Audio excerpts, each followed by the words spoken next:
आप सभी को मेरा नमस्कार। मैं रिया सिंह अपने इस नए चैनल विराट विजन जीके पर आप सभी का स्वागत करती हूँ। हतो व प्राप्स्यसे स्वर्गम जित्वा व भोक्ष्यसे महीम तस्मादुत्तिष्ठ कौन्तेय युद्धाय कृत निश्चय।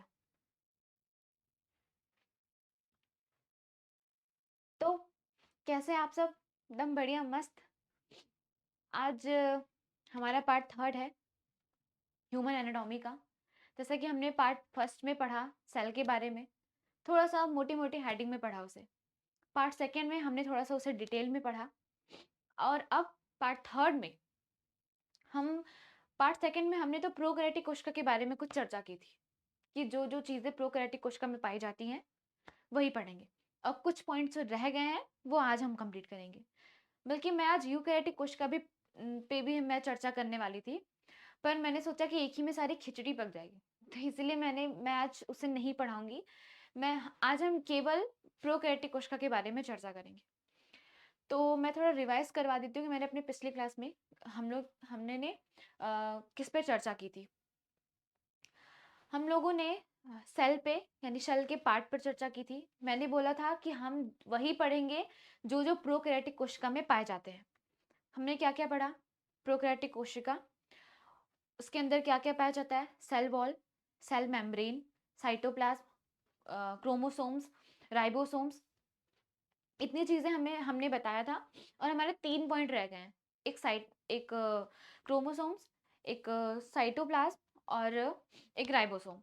तो आज उन तीनों पे हम चर्चा करेंगे। पहले तो प्रोकैरियोटिक कोशिका के बारे में मैंने क्या बताया था कि ये बहुत प्रिमिटिव है, यानी आदिम है, आदिकाल का है। ये अंडर डेवलप्ड है, बिल्कुल भी विकसित नहीं है ये। और यूकैरियोटिक कोशिका जो है वो विकसित होती है, डेवलप्ड होती है। तो मैंने बताया था कि जो जो प्रोकैरियोटिक कोशिका में पाया जाता है वही वही यूकैरियोटिक कोशिका में भी पाया जाता है। और हाँ, इतना फर्क है कि प्रोकैरियोटिक कोशिका के अकॉर्डिंग यूकैरियोटिक कोशिका में ज्यादा पाया जाता है। हमने क्या देखा था? पहला सेल वॉल यानी कोशिका भित्ति। मैंने बताया था कि वो किससे बनी होती है? अलग अलग चीजों में बनी होती है। जैसे प्लांट की सेलुलोज से बनी होती है, बैक्टीरिया की पैक्टीन से बनी होती है, और फंगस यानी कवक की काइटिन से बनी होती है। हमने ये देखा। और मैंने ये भी बताया था कि कोशिका भित्ति केवल पादप में पाई जाती है, जंतु में कोशिका भित्ति नहीं पाई जाती है। और शायद मैंने एक चीज नहीं बताया था कि मैंने फर्स्ट पार्ट में ये चर्चा की थी कि सबसे छोटी कोशिका कौन सी होती है पूरे ब्रह्मांड में। तो सबसे छोटी कोशिका माइकोप्लाज्मा की होती है। किसकी होती है? माइकोप्लाज्मा की। तो अभी मैंने कहा कि सेल वॉल प्रोकैरियोटिक कोशिका में जब मैं पढ़ा रही हूँ तो ऑफ कोर्स पाया जाएगा प्रोकैरियोटिक कोशिका में। तो प्रोकैरियोटिक कोशिका के एग्जाम्पल कौन कौन से हैं? बैक्टीरिया, आर्किया और ब्लू ग्रीन एल्गी यानी नील हरित शैवाल। ठीक है। तो मैंने ये बताया था कि अ, हर जीवाणु में, हर आर्किया में पाया जाएगा क्या? Cell wall. लेकिन दो अपवाद मान लीजिए आप लोग, एक माइकोप्लाज्मा और एक एनिमल। इन दोनों में सेल वॉल नहीं पाया जाता है। एक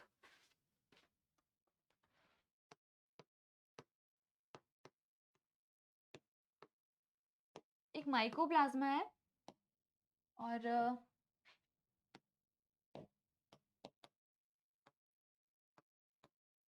एनिमल सेल, इसमें सेल वॉल नहीं पाया जाता है। बस इतना याद रखिए कि अगर कोई भी चीज आएगी, कुछ भी आएगा प्लांट में या कहीं भी, तो वो सब कुछ सेल वॉल की बनी है, लेकिन बस माइकोप्लाज्मा और एनिमल, इन दोनों को छोड़कर और सारी चीजों में सेल वॉल यानी कोशिका भित्ति पाई जाती है। माइकोप्लाज्मा क्या है? ये एक बैक्टीरिया है यानी जीवाणु है। हाँ, इसमें पाया जाना चाहिए था, लेकिन ये एक अपवाद के रूप में मान लीजिए कि इसमें नहीं पाया जाता है सेल वॉल। उसके बाद हमने सेल मेम्ब्रेन पे चर्चा की थी कि कोशिका झिल्ली यानी वो बहुत ही पतली झिल्ली होती है और बाई लेयर्ड होती है, यानी दोहरी झिल्ली होती है। जैसे कि एग्जाम्पल में मान लीजिए कि आप कहीं मार्केट में जा रहे हो और वहां आपने बहुत सारी सब्जी ली। तो वो अगर भारी हो जाती है तो दुकानदार क्या करता है कि उस पर दूसरा पॉलिथीन लगा देता है। एक पॉलिथीन में आपने लिया था, अगर वो ज्यादा हैवी हो जा रहा है तो उस पर दूसरा पॉलिथीन वो लगा दे रहा है। क्यों? ताकि वो सुरक्षित रहे, सेफ रहे। तो बस हम कोशिका कोशिका झिल्ली क्या करती है, हमें सेफ रखने की कोशिश करती है, तो इसीलिए वो दोहरी झिल्ली होती है। और वो किस में पाई जाती है? प्लांट में भी पाई जाती है और एनिमल में भी पाई जाती है। बस इतना याद रखिए कि सेल वॉल पाए जाए चाहे मत पाए जाए, कोई मतलब नहीं है उससे, लेकिन सेल मेम्ब्रेन हर जगह पाया जाता है, प्लांट में भी, एनिमल में भी, हर जगह सेल मेम्ब्रेन होता है। अभी जैसे सोच लीजिए कि ये सेल वॉल है,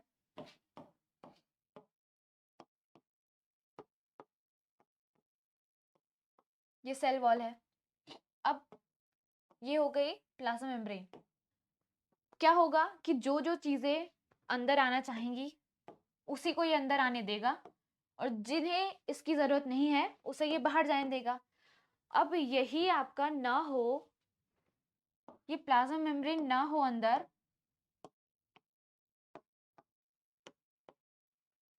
तो क्या कोई चीज रुक पाएगी? जिसको मन जाए उसको वो अंदर आ सकता है, और जो चाहे जाए बाहर जा सकता है। तो ये बहुत जरूरी होता है, ये प्लाज्मा मेम्ब्रेन बहुत ज्यादा जरूरी होता है। उसके बाद हमने पढ़ा था कि छोटे कण कौन कौन से होते हैं, जैसे लवण हो गए, और अमीनो अम्ल हो गए, जल हो गया। तो ये सारी चीजें थी, ये किससे जा सकती थी कोशिका में? दो पार्ट से, एक परासरण एक विसरण, ऑस्मोसिस डिफ्यूजन। तो परासरण में हमने देखा कि अधिक सांद्रता से कम सांद्रता की ओर, और विसरण में भी हमने यही देखा। लेकिन परासरण में हमने क्या देखा? एग्जाम्पल हमने क्या देखा? किशमिश का देखा। कम सांद्रता थी, पानी में गई तो अधिक सांद्रता में हो गई, इसलिए फूल गई। और विसरण का हमने एग्जाम्पल क्या देखा था? कि अगरबत्ती है, उसे अगर जलाते हैं हम तो पूरे रूम में वो फैल जाती है। और सेंट हो गया। तो ये सारी चीजें हमने सेल मेम्ब्रेन में पढ़ी थी। साइटोप्लाज्म, उस दिन टाइम कम था तो मैंने बहुत ही रफली बता दिया था, तो आज हम इस पे चर्चा करेंगे, साइटोप्लाज्म। ठीक है।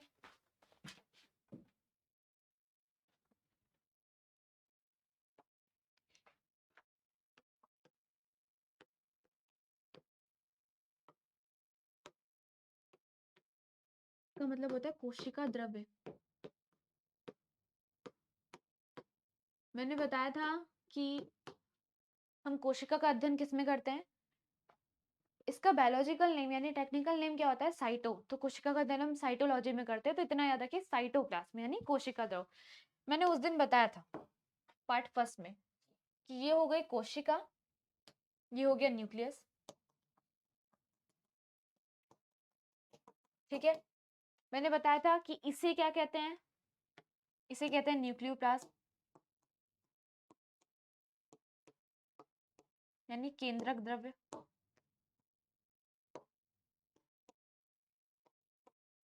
ठीक है, इसे कहते हैं केंद्रक द्रव्य। अब केंद्रक को छोड़ के, ये सारी केंद्रक को छोड़ के, ये पूरा क्या हो गया जो हम पढ़ रहे हैं? कोशिका द्रव्य।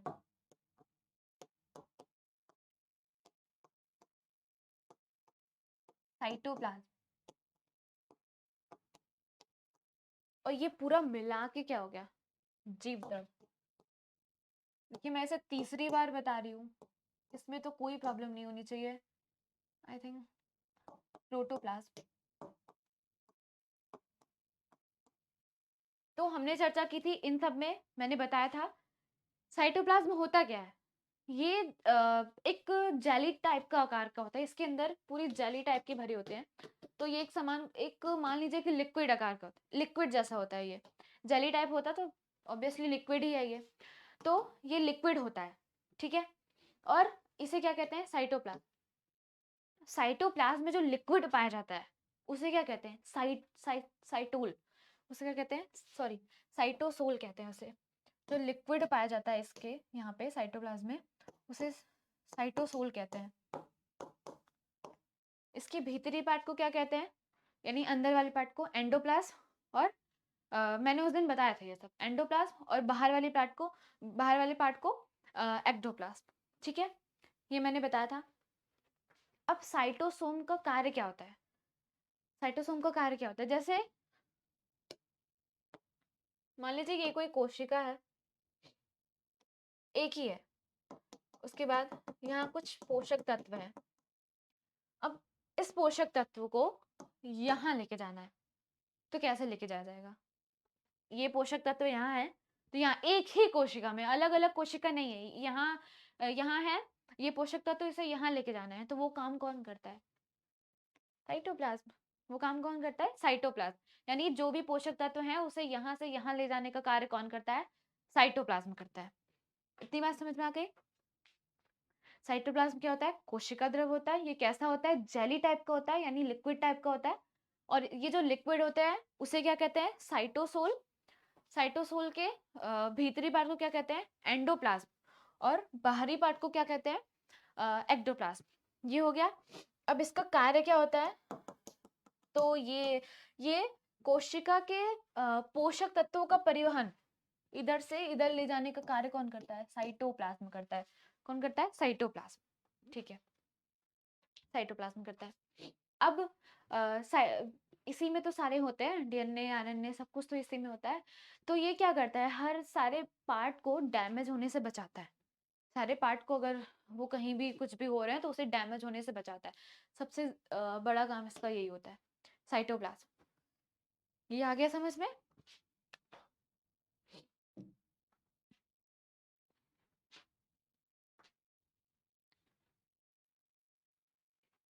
अब हम बात करेंगे क्रोमोसोम्स।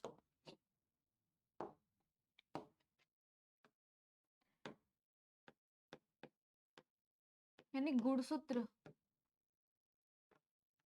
क्रोमोसोम्स यानी गुणसूत्र। मैं लिख ही देती हूँ।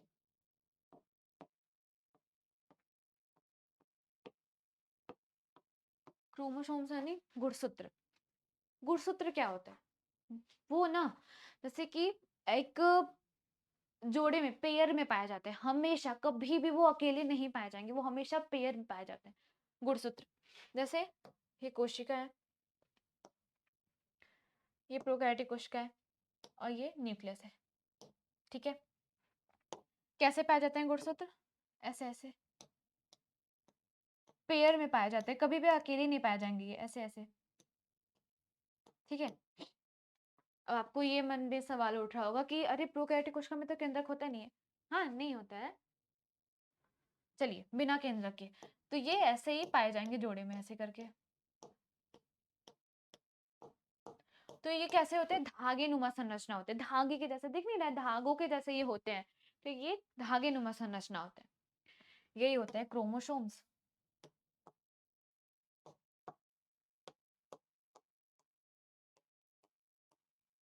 यही होते हैं क्रोमोसोम्स। ठीक है, अब हम देखेंगे ये बना किससे होता है। तो ये बने किससे होते हैं? डीएनए प्लस हिस्टोन प्रोटीन से बने होते हैं। ये किससे बने होते हैं? DNA plus histone protein. DNA क्या होता है? कि ये एक आनुवांशिक पदार्थ है। क्या है? एक आनुवांशिक पदार्थ है जो जिसके लक्षण पीढ़ी दर पीढ़ी जाते रहते हैं। जैसे मेरे मम्मी पापा के लक्षण मुझ में आएंगे, मुझ में से किसी और में आएंगे, तो ऐसे पीढ़ी दर पीढ़ी जाते रहते हैं। तो ये डीएनए होता है। तो ये किससे बना था? डीएनए प्लस हिस्टोन प्रोटीन से। कौन सा? ये chromosomes DNA plus histone protein से बना होता है। अब देखा जाए कि ह्यूमन में कितने क्रोमोसोम्स होते हैं, यानी मानव में कितने होते हैं? 46, 46 होते हैं। और पेयर कितने होते हैं? 23 पेयर होते हैं। 23 दूना 46। तो ऐसे ऐसे ऐसे ऐसे ऐसे करके पूरे 46 क्रोमोसोम्स होते हैं। जोड़े कितने होते हैं? पेयर कितने होते हैं? 23 पेयर होते हैं। अब यही चिंपांजी में देख लीजिए। चिंपैंजी में होते हैं 48, यानी 24 पेयर होते हैं। कितने होते हैं? 24 पेयर। अब डॉग में देख लीजिए, कुत्तों में, तो 79 होते हैं इसमें। और इसके पेयर कितने होते हैं? 39।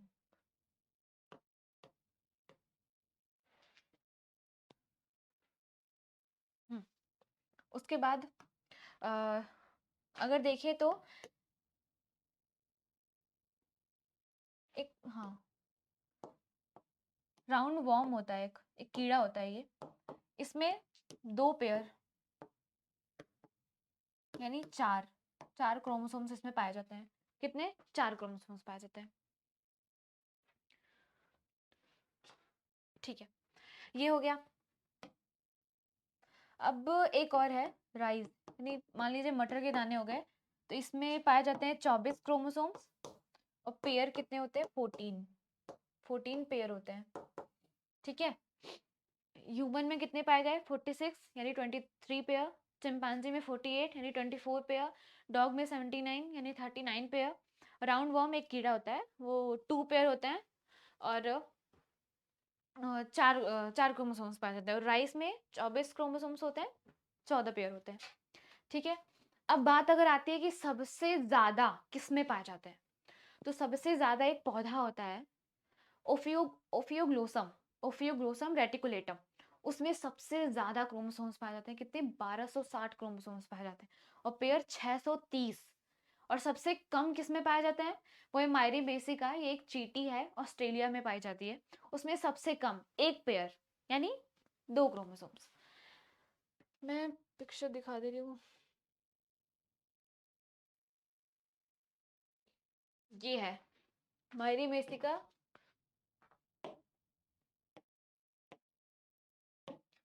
पिलोसोला, मायरी बेसिका पिलोसोला।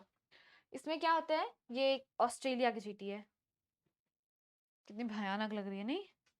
बाप रे। ये एक ऑस्ट्रेलिया की चींटी है, इसमें केवल एक पेयर पाए जाते हैं क्रोमोसोम्स। ठीक है, केवल एक पेयर यानी 2 क्रोमोसोम्स पाए जाते हैं। सबसे कम अगर पूछा जाए तो मायरे मेसिका पिलोसुला पाइलोसुला। ठीक है। उसके बाद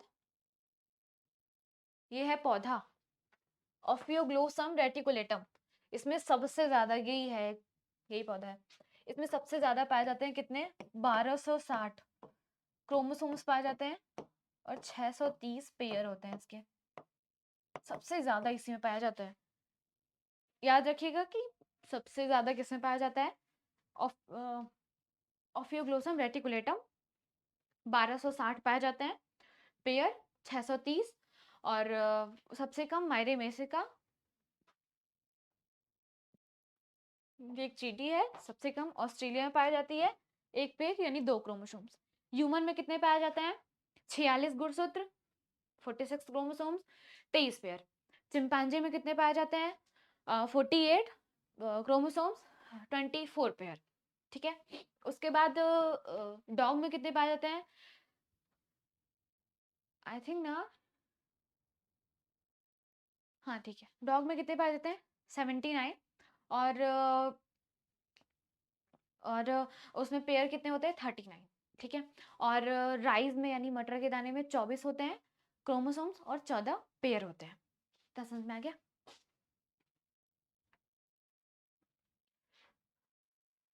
एक बार ये फोटो देख लीजिए आप लोग। देखिए मैंने क्या क्या पढ़ाया आपको। साइटोप्लाज्म अभी मैंने पढ़ाया, न्यूक्लियोइड, चलिए ये सेल, प्लाज्मा मेम्ब्रेन मैंने पढ़ाया, राइबोसोम बस अभी हम अगला टॉपिक इसी पे आ रहे हैं, सेल वॉल भी पढ़ा दिया मैंने।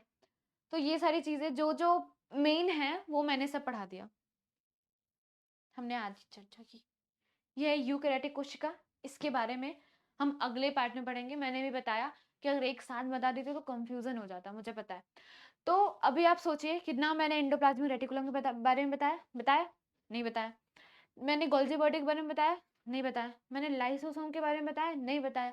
यानी ये सब प्रोकैरियोटिक कोशिका में, सॉरी, ये हाँ, ये सब प्रोकैरियोटिक कोशिका में नहीं पाए जाते हैं। ठीक है, ये सब प्रोकैरियोटिक कोशिका में नहीं पाए जाते। मैंने जिस जिस पे चर्चा की है वो डेफिनेटली डेफिनेटली वो पाए जाते हैं प्रोकैरियोटिक कोशिका में।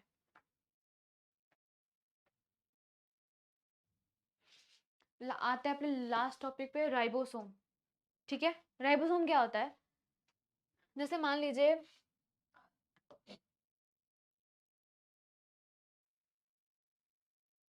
ये क्या हो गया, ये हो गया एंडोप्लाज्मिक रेटिकुलम। मैं पढ़ा नहीं रही हूँ एंडोप्लाज्मिक रेटिकुलम, मैं बस बता रही हूँ कि राइबोसोम कहाँ पाए जाते हैं। अभी इसे हम डिटेल में पढ़ेंगे। ये यूकैरियोटिक कोशिका में पाया जाता है, तो इसमें तो चर्चा होगी नहीं इसकी। तो ये है एंडोप्लाज्मिक रेटिकुलम। 2 टाइप्स होते हैं इसके, एक स्मूथ एंडोप्लाज्मिक रेटिकुलम और एक रफ एंडोप्लाज्मिक रेटिकुलम।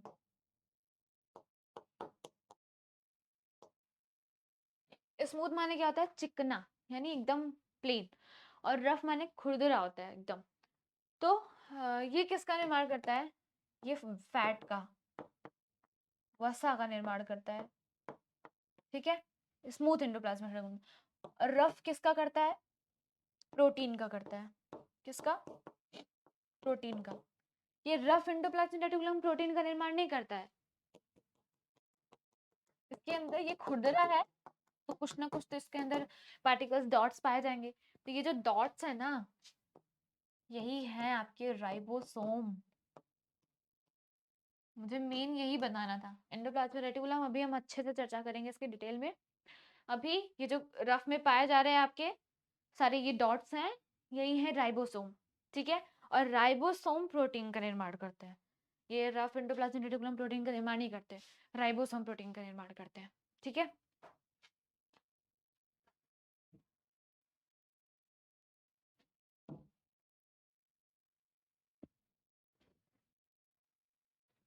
अब बात करें कि प्रोटीन का निर्माण कौन करता है? राइबोसोम।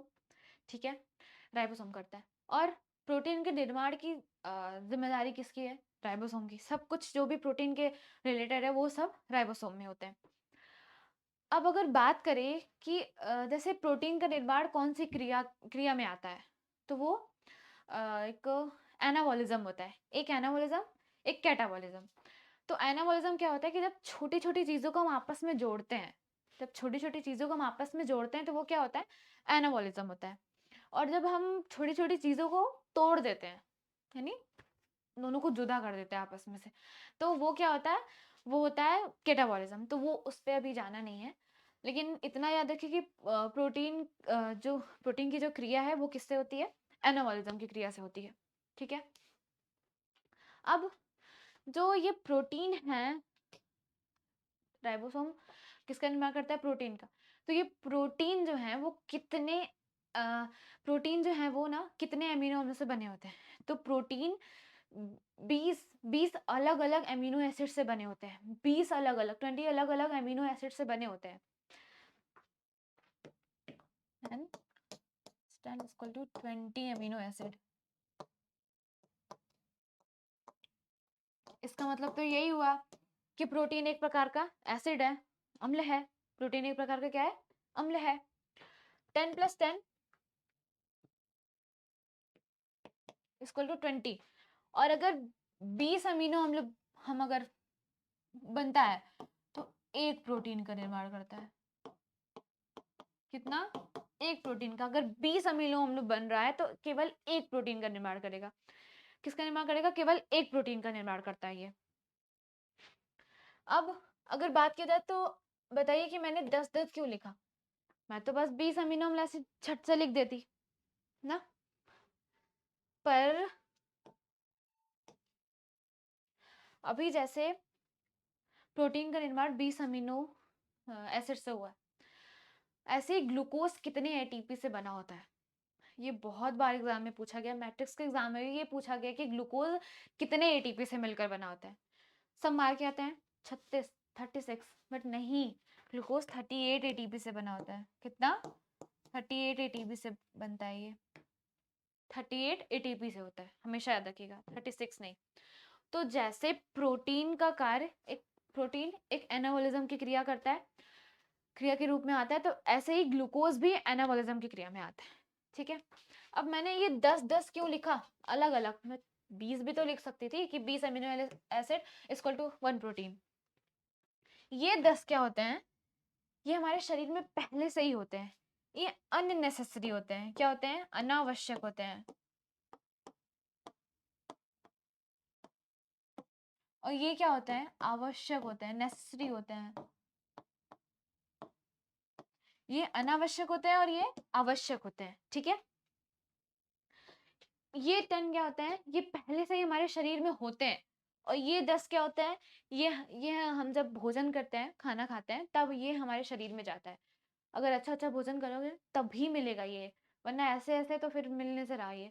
तो अ, अगर बहुत अच्छे अच्छे आप पकवान खा रहे हैं, बहुत अच्छा अच्छा खाना खा रहे हैं, तभी ये मिलेगा, वरना फिर सवाल नहीं उठता।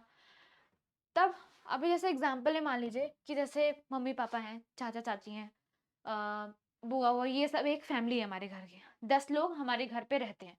एकदम नेसेसरी है, अननेसेसरी है, एकदम परफेक्ट रहते हैं, ना इधर से जाने वाले ना उधर से आने वाले। अब जैसे कोई फंक्शन पड़ता है तो नाना नानी मामा मम्मी सब आके जुड़ जाते हैं, तो वो लोग घुसने की कोशिश करते हैं, आते हैं, ठीक है। तो ये 10 क्या हो गई, हमारी फैमिली हो गई, और ये 10 क्या हो गए, बाहर वाले। बाहर वाले मतलब घर वाले ही हैं पर बाहर वाले। तो ये हमारे शरीर में रहते ही हैं, और ये हम जब अच्छा खाना खाते हैं तब ये आते हैं। तो याद रखिएगा कि ये अनावश्यक होता है यानी अननेसेसरी होता है, और ये आवश्यक होता है, ठीक है। अब बात किया जाए कि ग्लूको जैसे कि प्रोटीन का कार्य होता है, तो ग्लूकोज का कार्य क्या होता है, ग्लूकोज का कार्य होता है ऊर्जा देना। क्या होता है, एनर्जी देना, ऊर्जा देना। तो जैसे कि रात को हमने खाना खाया, डाइजेस्ट हुआ, उसके बाद क्या बना, उसमें ग्लूकोज बना, ऊर्जा बना, फिर हम सुबह आके बढ़ाते हैं। तो यही बात है कि ग्लूकोज ग्लूकोज का कार्य क्या होता है, ऊर्जा देना। ऐसे प्रोटीन का कितना मेन कार्य क्या होता है, प्रोटीन का, प्रोटीन का मेन कार्य 2 होता है, नहीं 3 होता है। प्रोटीन का मेन कार्य कितना होता है, 3 होता है।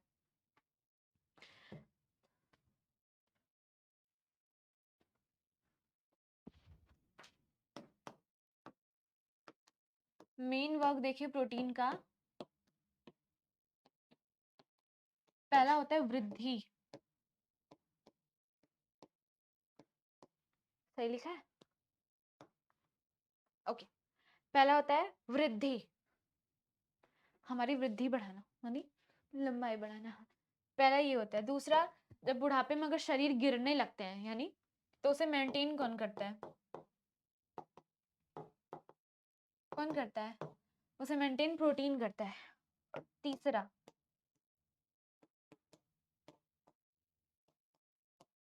Last source of energy, last source of energy यानी अंतिम सोर्स ऑफ ऊर्जा, ऊर्जा, तो वो कौन करता है, वो भी प्रोटीन ही करता है। हमारे शरीर में पूरी ऊर्जा खत्म हो, जैसे कि एक हफ्ते से कोई भूख हड़ताल पे बैठा है, तो उसे ऊर्जा तो मिल नहीं रही है, वो ऊर्जा पा नहीं रहा है, तो आखिर आएगी कहाँ से वो ऊर्जा। तो प्रोटीन हमें सीधे एनर्जी नहीं देता है, सीधे वो नहीं देता है। अगर हम भूख हड़ताल पे हैं, हमने ऊर्जा बिल्कुल नहीं पाई है, कोई हमने पोषक तत्व नहीं पाए हैं, ना ये 10 जो मैंने अभी बताया कि वो भोजन से प्राप्त होते हैं हमें, और 10 पहले से उपस्थित होते हैं, तो आखिर हमें ऊर्जा मिलेगा कहाँ, कहाँ से, जब हम खाना खा ही नहीं रहे तो वो कहाँ से मिलेगा एनर्जी हमें। तो वो क्या होता है, हमारे शरीर में जो प्रोटीन होता है ना, वो हमें देता है, पूरे शरीर में हमारी ऊर्जा फैलाता है, तो ये डायरेक्ट हमें एनर्जी नहीं देता है। तो लास्ट सोर्स ऑफ एनर्जी क्या होती है, प्रोटीन है। सबसे ज्यादा प्रोटीन किस में इंपॉर्टेंट होता है, 2 चीजों में।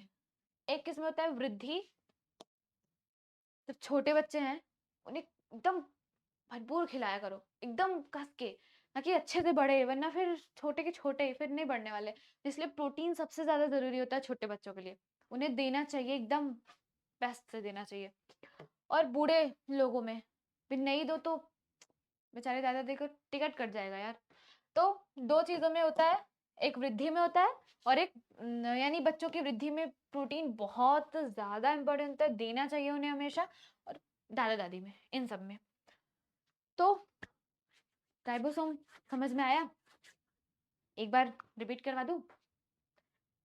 राइबोसोम बताया प्रोटीन का निर्माण करते हैं, ठीक है, किस में पाया जाता है, रफ एंडोप्लाज्मिक रेटिकुलम में, किस में, रफ एंडोप्लाज्मिक रेटिकुलम में पाए जाते हैं ये। उसके बाद कितने अमीनो एसिड से बने होते हैं, 20 अलग अलग अमीनो एसिड से बने होते हैं, 20 अलग अलग अमीनो एसिड से ही बने होते हैं। 10 क्या होते हैं, यानी हमारे शरीर में पहले से होते हैं। याद कर लीजिएगा, फैमिली और बाहर वाले, 10 फैमिली है, और बाहर वाले कितने हैं, फंक्शन पड़ रहा है तो वो आ रहे हैं, तो 10 पहले से हमारे शरीर में हैं, और 10 आ रहे हैं यानी एंटर कर रहे हैं। तो वो 10 बहुत जरूरी होता है हमारे शरीर के लिए, बॉडी के लिए बहुत ज्यादा जरूरी होता है, क्योंकि जब अच्छा अच्छा खाना खाओगे तभी तो मिलेगा। तो इसलिए खाना नहीं छोड़ा करो, एकदम जम के खाया करो। तो ये हो गया। उसके बाद इसका मेन कार्य क्या होता है प्रोटीन का, पहला होता है वृद्धि, दूसरा मेंटेन, बॉडी को मेंटेन करता है बुढ़ापे में, और लास्ट सोर्स ऑफ एनर्जी, ऊर्जा का अंतिम स्रोत होता है ये हो गया राइबोसोम। और कुछ बाकी है, hmm cell wall, cell membrane, plasma membrane, chromosomes. ठीक है, तो आज हमने प्रोकैरियोटिक कोशिका पूरा फिनिश कर दिया। अब हम अगले पार्ट में क्या पढ़ेंगे, हम यूकैरियोटिक कोशिका के बारे में चर्चा करेंगे, क्योंकि मैं कब से सोच रही हूँ कि अगर दोनों में पढ़ा देती एक साथ, दोनों पर हम एक साथ चर्चा कर देते तो फिर समझ में नहीं आने वाला था। तो इसीलिए मैंने सोचा कि पहले मैं प्रोकैरियोटिक खत्म कर लूँ, उसके बाद फिर हम लोग यूकैरियोटिक पे आएंगे। तो प्रो अगर समझ में आया तो क्या बताइएगा कि कैसा लगा, और नहीं समझ में आया तो भी बताइएगा कि क्या नहीं समझ में आया, मैं वो बताने की कोशिश करूंगी। ठीक है, तब तक के लिए गुड नाइट एंड नमस्ते।